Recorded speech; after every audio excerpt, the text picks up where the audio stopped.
ഈ മാന്ത്രികാപ്പിളും അന്വേഷിച്ചിട്ട് നമ്മൾ എവിടെയാ പോവുക? ആ മന്ത്രവാദികൾ നമ്മളെ ഇട്ട് വെറുതെ കളിപ്പിക്കാന്നാ തോന്നുന്നേ. ചിഞ്ചു പറഞ്ഞതും ശരി തന്നെയാണ്. നമുക്ക് ഒരു വഴിയും പറഞ്ഞുതരാതെ പിന്നെ എങ്ങനെ നമ്മൾ അത് കണ്ടുപിടിക്കുക? കൂട്ടുകാരെ, അതാരാ നമ്മളെ വിളിച്ചേ? ഇത് ഞാനാ, ദേവു. ആഹാ, ദേവുട്ടിയായിരുന്നോ? ഞങ്ങളെ ഒന്ന് സഹായിക്കാമോ? ഞാൻ നിങ്ങളെ സഹായിക്കാൻ തന്നെ അങ്ങോട്ട് വന്നേ. അതിന് നിനക്ക് എങ്ങനെ ഞങ്ങളെ സഹായിക്കാൻ പറ്റും? അത് ശരിയാണല്ലോ, ആ മന്ത്രവാദികൾ എന്നെ കണ്ടാ പിടിച്ചോണ്ട് പോകൂലേ? അതൊന്നും ആലോചിച്ചിട്ട് നിങ്ങൾ പേടിക്കണ്ട.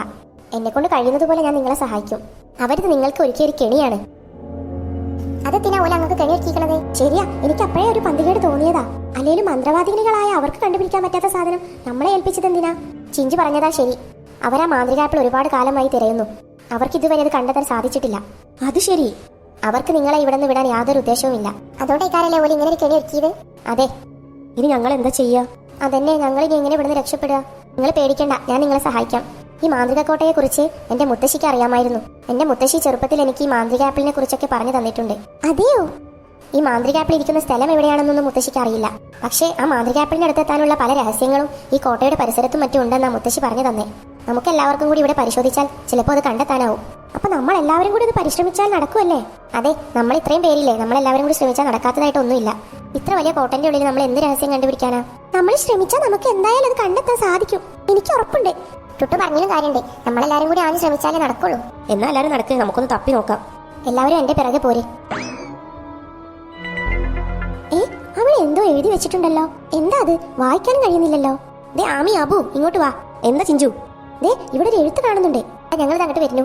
എവിടെ എഴുതിക്കണതേ? ദേ മുകളിലോട്ട് നോക്ക്. ചിഞ്ചു പറഞ്ഞത് ശരിയാണല്ലോ, അവിടെ എന്തോ എഴുതി വെച്ചിട്ടുണ്ട്. ദേവു, ഇങ്ങോട്ട് വാ. നിന്നെ രൂപത്തിൽ കണ്ട അവർ പിടിച്ചോണ്ട് പോയില്ലേ? ഇല്ല, ഈ കോട്ടയുടെ പല ഭാഗങ്ങളിൽ അവർക്ക് എന്നെ കാണാൻ സാധിക്കില്ല. ചിഞ്ചു പറഞ്ഞതുപോലെ അവിടെ എന്തോ എഴുതി വെച്ചിട്ടുണ്ട്. ശരിയാ, പക്ഷെ കാണാനൊന്നും സാധിക്കുന്നില്ല. എങ്ങനെ പതൊന്ന് വായിച്ചാ? അബുവിന് വായിക്കാൻ പറ്റുന്നുണ്ടോ? എനിക്ക് പിന്നെ വായിച്ചാൽ നല്ലോണം അറിയണോണ്ട് ഞാൻ വായിച്ചാൽ നിൽക്കണില്ല. അത് ശരി, ഇജ് വായിച്ചാൽ തന്നെ നല്ലത്. ഇജ് വായിച്ചിട്ടുണ്ടെങ്കിലേ നമ്മളെല്ലാരും കൂടി മാന്ത്രികാപ്പിളിന്റെ അടുത്തേക്കല്ലേ കയറ്റല്, വേറെ പൊട്ടക്കിണറ്റിക്ക് കയറും. നിങ്ങൾക്ക് ആർക്കും ഒരു സീരിയസ്നെസ് ഇല്ലാത്ത? എനിക്ക് കഴിയും വായിക്കാൻ. അതെങ്ങനെ? എനിക്ക് പല മാന്ത്രിക ശക്തികളുണ്ട്, അത് നിങ്ങൾക്ക് അറിയില്ലേ? അത് ശരി, എത്ര പല മാന്ത്രിക ശക്തി ഒന്ന് കാണിച്ചാട്ടിക്ക. ഇതാ കണ്ടോ? എന്റെ പടച്ചോനെ, ഇത് തക്കുത്തുമിനാറോ? പേടിക്കേണ്ട കൂട്ടുകാരെ, എനിക്ക് പല രൂപത്തിലും മാറാൻ പറ്റും. എന്നാ പിന്നെ ഞങ്ങൾ അങ്ങനെ ഈ ചെറിയ മനുഷ്യന്മാരാക്കി നിർത്താൻ എനിക്കൊന്ന് കുറച്ച് വലുതാക്കി കൂടെ? അതിനെന്നെ കൊണ്ട് സാധിക്കില്ല. സംസാരിച്ചിരിക്കാതെ എന്താ എഴുതിയതെന്ന് വായിക്കു ദേവു. പഴയതും പുതിയതുമായ ലോകങ്ങളിലേക്കുള്ള ഒരു കവാടമാണ് ഞാൻ. എനിക്കും നിങ്ങൾക്കും വേണ്ടി പേജുകളിലൂടെയുള്ള ഒരു യാത്ര. പറയാത്ത കഥകളുടെ രഹസ്യങ്ങൾ, ഒരു നിധിശേഖരം സൂക്ഷിക്കാൻ അറിവിന്റെ ഒരു നിധി. പലതും മനസ്സിലായോ? നമുക്ക് ആ സ്വർണ്ണാപ്പിളിന്റെ അടുത്തെത്താനുള്ള ഒരു സൂചനയാണ് ഇവിടെ കൊടുത്തിരിക്കുന്നത്. മനസ്സിലാവണ ഭാഷയിലൊക്കെ എനിക്കൂടല്ലെങ്കിൽ ഇതിന് ദേവ് വായിച്ചത് മലയാളം തന്നെയാടാ പൊട്ട. മലയാളമാണെന്ന് വെച്ചിട്ടാണ്ട് എന്തൊരു കട്ടിയാ. നിങ്ങൾ തർക്കിക്കാതെ ഇതൊന്ന് ആലോചിച്ച് നോക്ക്. പഴയതും പുതിയതുമായി ലോകങ്ങളിലേക്കുള്ള ഒരു കവാടം. ആ കിട്ടി. എന്തേലും പൊട്ടത്തരം വിളിച്ചു പറയാനായിരിക്കും മണ്ടൻ. എന്താ അപ്പൊ കിട്ടിയ? വേം പറ. താക്കണോ? അവിടെ ഒരു കവാടം കാണുന്നു, ചിലപ്പോ അതേ കയറാം. ഏത്? ഈ കവാടോ? ആ അതന്നെ. അബു പറഞ്ഞതൊക്കെ ശരി തന്നെ. അത് കവാടമൊക്കെ തന്നെയാ. പക്ഷെ അത്ര എളുപ്പമുള്ള സൂചനകളൊന്നും അവര് നമുക്ക് തരില്ല. അത് ശരിയാ ദേവ് പറഞ്ഞേ. എനിക്കും നിങ്ങൾക്കും കൂടി പേജുകളിലൂടെയുള്ള യാത്ര. അങ്ങനെ പറഞ്ഞാൽ എന്താ? പേജുകളിലൂടെയുള്ള യാത്ര എന്ന് പറയുമ്പോ പേജിന്റെ ഉള്ളിലൂടെ ആരെങ്കിലും യാത്ര ചെയ്യോ? എന്ത് പൊട്ടത്തരാ. അറിവിന്റെ ഒരു നിധി എന്നും പറഞ്ഞിട്ടുണ്ടല്ലോ. ശരിയാ, അറിവിന്റെ നിധി എന്ന് പറയുമ്പോ നമുക്ക് എന്തെങ്കിലും അറിവ് തരുന്ന എന്തെങ്കിലും ആയിരിക്കും. നമുക്ക് അറിവ് തരുന്നത് എന്താ? പുതിയ പുതിയ അറിവുകൾ നമ്മൾ എവിടെ നിന്നാ പഠിക്കുന്നേ? സ്കൂളിൽ നിന്ന്. ആ അത് ശരി. എന്തിൽ നിന്നാ നമുക്ക് അറിവ് കിട്ടുന്നേ? പുസ്തകങ്ങൾ വായിക്കുമ്പോ. കറക്റ്റ്. എന്ത് പുസ്തകങ്ങളോ? അതെ, ഇവിടെ പുരാതന കാലത്തെ ഒരു പുസ്തകശേഖരം ഉണ്ടെന്ന് മുത്തശ്ശി പറഞ്ഞത് എനിക്ക് ഓർമ്മയുണ്ട്. അതെയോ? അതെ. എന്നാ ഇനി വൈകിക്കണ്ട, നമുക്ക് അങ്ങോട്ട് പോകാം. ശരിയാ, നമുക്കുള്ള ഉത്തരം ഏതെങ്കിലും പുസ്തകത്തിൽ കാണും.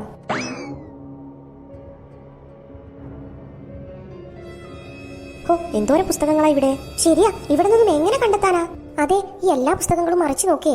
ഇതൊന്നും നമുക്ക് നടക്കും തോന്നുന്നില്ല. വെറുതെ കുറെ ബുക്കെല്ലാം കൂടി മറിച്ചു നോക്കാന്നല്ലാതെ അതൊന്നും നടക്കൂല. ശരിയാ. അപ്പൊ നിങ്ങളെല്ലാരും തോൽവി സമ്മതിച്ചോ? ഇവിടെ നിന്ന് ആർക്കും രക്ഷപ്പെടാനൊന്നും ഉദ്ദേശമില്ലേ? അതെന്താ ദേവു അങ്ങനെ പറഞ്ഞേ? പിന്നല്ലാതെ നമുക്ക് എല്ലാവർക്കും ശ്രമിക്കാന്ന് പറഞ്ഞിട്ട് ഇപ്പൊ നിങ്ങളെല്ലാരും പിന്മാറണോ? പക്ഷെ നമ്മളെക്കൊണ്ട് ഇതിന് സാധിക്കുമെന്ന് തോന്നുന്നില്ല. ഇത്രയും കടമ്പകൾ കടന്ന് ഇവിടെ വരെ എത്തിയില്ലേ, ഇനി മുന്നോട്ടും ഇങ്ങനെ തന്നെ പോകും. പക്ഷെ എങ്ങനെ? നമ്മൾ 6 പേരില്ലേ, നമ്മൾ എല്ലാവരും കൂടി ഇവിടെയുള്ള പുസ്തകങ്ങൾ തപ്പാൻ തുടങ്ങിയാൽ എത്രയും പെട്ടെന്ന് തന്നെ അത് കിട്ടും. അബുവിനും ചിഞ്ചുവിനും പഴയ രൂപം തിരിച്ചു കിട്ടുന്നു വേണ്ടേ? വേണം. എന്നാ നമുക്ക് തുടങ്ങാം. ഓക്കെ. അപ്പൊ എല്ലാരും തുടങ്ങിക്കോ. ഇതെന്ത് ബുക്കാ? ഇതല്ല.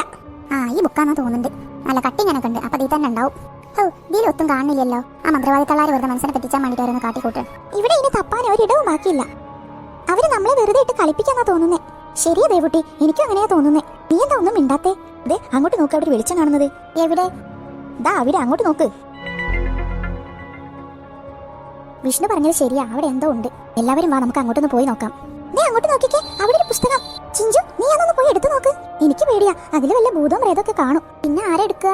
വിഷ്ണു അജ്ജല്ലേ കണ്ടത്, അപ്പൊ ജെന്നെടുത്തോ? ഞാനോ?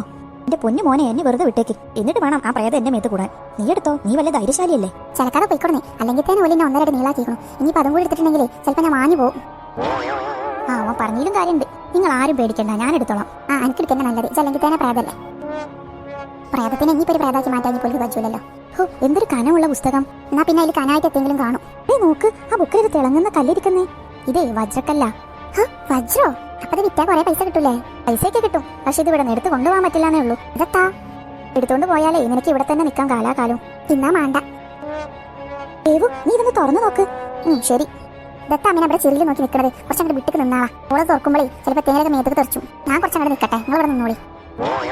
ദേവു, കുഴപ്പമൊന്നും ഉണ്ടാവില്ലല്ലോ. നിങ്ങൾ പേടിക്കേണ്ട കൂട്ടുകാരെ. ദേ നോക്ക്, ഈ പുസ്തകത്തിൽ എന്തോ എഴുതിയിട്ടുണ്ട്. നമുക്ക് ആ സ്വർണ്ണ ആപ്പിൾ കണ്ടുപിടിക്കാനുള്ള വഴിയായിരിക്കും ഇത്. അതെയോ? അപ്പൊ നമ്മൾ രക്ഷപ്പെടാൻ പോവുകയാണോ ഇവിടെ നിന്ന്? ആ, രക്ഷപ്പെടുന്നത് നോക്കി നിന്നോ. ഇത് കഴിഞ്ഞാൽ അടുത്ത വേറെ എന്തെങ്കിലും കെണികളുണ്ടാക്കും. അതിലെന്താ ദേവു എഴുതിയിരിക്കുന്നത്? ഇങ്ങ് തന്നെ, ഞാനൊന്ന് വായിച്ചു നോക്കട്ടെ. ആകാശം തൊടുന്ന മരങ്ങളുടെ വീടാണ് ഞാൻ, കടന്നു പോകുന്ന ജീവജാലങ്ങളുടെ ഒരു സങ്കേതം. എന്റെ വഴികൾ വളഞ്ഞു പുളഞ്ഞതാണ്, എന്റെ സൗന്ദര്യം അപൂർവമാണ്, ഒരു നിധിശേഖരം അതുല്യം. ഇങ്ങനെ പറഞ്ഞാൽ എന്താ? എല്ലാരും വലിയ ഇഴയനല്ലോ. അപ്പൊ എന്തിയെ? ഞാൻ അപ്പൊ തന്നെ പറഞ്ഞതാണ് അത് അടുത്ത കെണികാരെന്ന്. ആകാശം തൊടുന്ന മരങ്ങളുടെ വീട്. മരത്തിന് ഇനിയിപ്പോ പേരും കൂടെ കണ്ട. കടന്നു പോകുന്ന ജീവജാലങ്ങളുടെ സങ്കേതം. ജീവജാലങ്ങൾ ജീവിക്കുന്നത് എവിടെയാ? എന്റെ ടീച്ചർ പറഞ്ഞിട്ടുണ്ട് ഈ ജീവികൾ മരത്തിലൊക്കെ ജീവിക്കുന്നേ. തൊട്ട് പറഞ്ഞത് ശരിയാ, പക്ഷികൾ മരത്തിലൊക്കെ ജീവിക്കുമല്ലോ. അതെ, അതുപോലെ അണ്ണാനൊക്കെ മരപ്പൊത്തിലും ഉണ്ടാവുമല്ലോ. പക്ഷെ ഈ മരങ്ങളുടെ വീടെന്ന് പറയുമ്പോ എന്താവും? കിട്ടി. എന്നാ നീ പറഞ്ഞു തൊലക്ക്. മരങ്ങൾ എവിടെയാ ഉണ്ടാവുക? ഇതെല്ലാവർക്കും അറിയില്ല. കാട്ടില്. അതെ, കാട്. വിഷ്ണു പറഞ്ഞത് ശരിയായിരിക്കും. നീ അതൊന്നുകൂടെ ഒന്ന് വായിച്ചേ ചിഞ്ചു. ചിഞ്ചു, മണ്ടം വിഷ്ണു പറഞ്ഞതല്ലേ ഇത്? നിങ്ങൾ ഇതൊക്കെ കേട്ട് വിശ്വസിച്ചിരിക്കാ? നീ അതൊന്ന് വായിക്കേ. ആകാശം തൊടുന്ന മരങ്ങളുടെ വീടാണ് ഞാൻ. കാട്ടില് മരങ്ങളില്ലേ? കടന്നു പോകുന്ന ജീവജാലങ്ങളുടെ ഒരു സങ്കേതം. മരത്തിൽ ജീവിക്കുന്ന ജീവികളും ഇല്ലേ? ഇത് മാത്രമല്ല, കാട്ടിലല്ലേ മൃഗങ്ങളൊക്കെ ജീവിക്കുന്നേ. എന്റെ വഴികൾ വളഞ്ഞു പുളഞ്ഞതാണ്. അത് ശരിയാ, വളഞ്ഞു പുളഞ്ഞ വഴി കാട്ടിലല്ലേ ഉണ്ടാവുന്നേ? അതെ. അപ്പൊ നമ്മൾ ഉത്തരം കണ്ടെത്തി. വിഷ്ണു ചേട്ടന്റെ ബുദ്ധി അപാരം തന്നെ. ഇതൊക്കെ എന്ത്? നമ്മൾ ഇതത്ര കണ്ടതാ. നിന്റെ ചേച്ചിക്ക് എന്നോട് പുച്ഛമാ, പുച്ഛം. അവളോട് പോയി പണി നോക്കാൻ പറ. വിഷ്ണു, നീ ആളാകെ നോക്കണ്ടോ. കാട്ടിൽ വല്ല പൊട്ടക്കുളവും കാണും, അതിൽ നിന്നെ ഞാൻ തള്ളിയിടും. ഇങ്ങോട്ട് വാടി, തള്ളിയിടാൻ ഞാൻ നിന്ന് തരാം. നിങ്ങൾ രണ്ടാളും ഇവിടെ തല്ലുണ്ടാക്കാൻ നിൽക്കണോ? നമുക്ക് സ്വർണ്ണാപ്പിൾ കണ്ടെത്തണ്ടേ? ഓര് രണ്ടാളും വരുന്നുണ്ടെങ്കിൽ വന്നോട്ടെ, നമുക്ക് പോവാ. നടന്നൂടെ അങ്ങോട്ട് അമിന. നടക്കുന്നല്ലേ പിന്നെ ഞാനീ. നീ പോരുന്നുണ്ടേ പോരെ. അയ്യോ ചേട്ടൻ എന്റെ ബോഡി ഗാർഡെന്നാവാ, നോക്കല്ലേ. എനിക്ക് ഇത് 2 കാലുണ്ട്, ഞാൻ നടന്നങ്ങ് വന്നോളാം. ഓ, എന്തൊരു അഹങ്കാരം ഇവക്ക്. അവന്റെ വിചാരം അവൻ വല്ല ബുദ്ധിശാലിയെന്നാ. മണ്ടൻ. ചക്ക ഇട്ടപ്പോ മൊയില് ചത്തു എന്ന് പറഞ്ഞ പോലെ ഉത്തരം കിട്ടിയതാ. എന്നിട്ടിപ്പോ അവൻ വല്ല ഷൈൻ ചെയ്യാൻ നോക്കുന്നു. എന്നാലും അവൻ ഇത്രയും ബുദ്ധി ഉണ്ടായിരുന്നു. എന്താ ഒരു ശബ്ദം കേട്ട്? അയ്യോ വിഷ്ണു, ഓടല്ലേ, ഞാനുണ്ട്. ദേവു, നമ്മൾ ഈ വഴി പോയാൽ കാട്ടിലെത്തുവോ? നമുക്ക് വേറെ വഴിയൊന്നും ഇല്ലല്ലോ. ഈ വഴി പോവുകയല്ലാതെ വേറൊരു നിവൃത്തിയില്ല. പക്ഷെ ഇവിടെ 2 വഴി കാണുന്നുണ്ടല്ലോ. ഏത് വഴിയാ പോവുക? ശരിയാ, അത് തന്നെ ഞാനും ആലോചിക്കുന്നേ. എന്നാ കുറച്ചു പേര് ഈ വഴിയും കുറച്ചു പേര് ആ വഴിയും പോകാം. അത് വേണ്ട. അതെന്താ, നിനക്ക് പേടിയാണോ? അല്ല, പേടിയിട്ടില്ല. എന്റെ അമ്മച്ചി എപ്പോഴും പറയലുണ്ട് ഒറ്റയ്ക്ക് എവിടേക്കും പോകരുത് എന്ന്. അതുകൊണ്ടാ. നിമ്മാക്കൊരു വിഷമം വേണ്ടല്ലോ ചിട്ടെ. അല്ലാതെ വെച്ചത് പേടി. അപ്പൊ പറഞ്ഞതിലും കാര്യമുണ്ട്. എന്തെങ്കിലും അപകടം സംഭവിച്ചാലേ നമുക്ക് എല്ലാവർക്കും കൂടി നേരിടാലോ. ആ, അത് ശരിയാ. അപ്പൊ നമ്മൾ ഏത് റൂട്ടിലാ പോവാ? മജ്ജ പറഞ്ഞാന്ന് പറഞ്ഞ കാണുമ്പോഴത്താണ് നിന്ന് ഉറങ്ങണ്ടേ. പൊട്ട, അവൾ ഉറങ്ങിയല്ല, നമുക്കുള്ള വഴി കണ്ടെത്തുകയാ. ഇങ്ങനെ വഴി കണ്ടെത്തോ? നീ ഒന്നും മിണ്ടാതിരി. ഓം യം യം യം യം. എന്നാ ദേവു, വഴി കിട്ടിയോ? ഞാൻ എന്റെ മുത്തശ്ശിയെ ധ്യാനിക്കുകയായിരുന്നു. മുത്തശ്ശി എന്റെ സ്വപ്നത്തിൽ എപ്പോഴും വരും എനിക്ക് നേർവഴി കാണിക്കാൻ. ഹോ, എനിക്കുണ്ടൊരു മുത്തശ്ശി. നേർവഴി പോയിട്ട് പോകുന്ന വഴിക്ക് തന്നെ പോകാൻ സമ്മതിക്കൂല. അത് അങ്ങനെ ഒരു സാധനം. എവിടെ ഒരു പട്ടി മോങ്ങണ സൗണ്ട് കേൾക്കണ്ടേ? ഇന്നെ കരയണേ. എനിക്ക് അമ്മയെ കാണാൻ പൂതിയാവുന്നുണ്ട്. ശരിയാ, എനിക്കും. അമ്മയെ കാണാൻ ഞങ്ങൾക്ക് എല്ലാവർക്കും പൂതിയുണ്ട്. എനിക്ക് വീട്ടിൽ പോകണം. എത്ര ദിവസമായി അച്ഛനെയും അമ്മയും ഒന്നും കാണാതെ നമ്മളിവിടെ. ദേ ടുട്ടു, നീ കരയല്ലേ. നീയല്ലേ ഈ കൂട്ടത്തിലെ ഹീറോ. നമുക്ക് ആ സ്വർണ്ണാപ്പിൾ കണ്ടെത്തിയാൽ എത്രയും പെട്ടെന്ന് തന്നെ നമ്മുടെ വീട്ടിലെത്താം. ആണോ? അതേന്നേ, നിനക്ക് എന്നെ വിശ്വാസമില്ലേ? ദേവുവിനെ മാത്രമേ എനിക്ക് ഈ കൂട്ടത്തിൽ വിശ്വാസമുള്ളൂ. ബാക്കിയൊക്കെ പൊട്ടന്മാരാ. എന്നാ വാ. അവിടെ ഒരു കവാടം കാണുന്നുണ്ട്, നമുക്ക് അതിലെ പോയി നോക്കാം. ഇതൊരു മാന്ത്രിക കോട്ടയാണെന്ന് എല്ലാവർക്കും അറിയാലോ. അറിയാം. അപ്പോൾ ഇവിടെ പല മായക്കാഴ്ചകളൊക്കെ കാണും. നിങ്ങൾ ആരും അതിന്റെ പിറകെ ഒന്നും പോകരുത്. ശരി ദേവു, എങ്കിൽ എല്ലാരും വാ.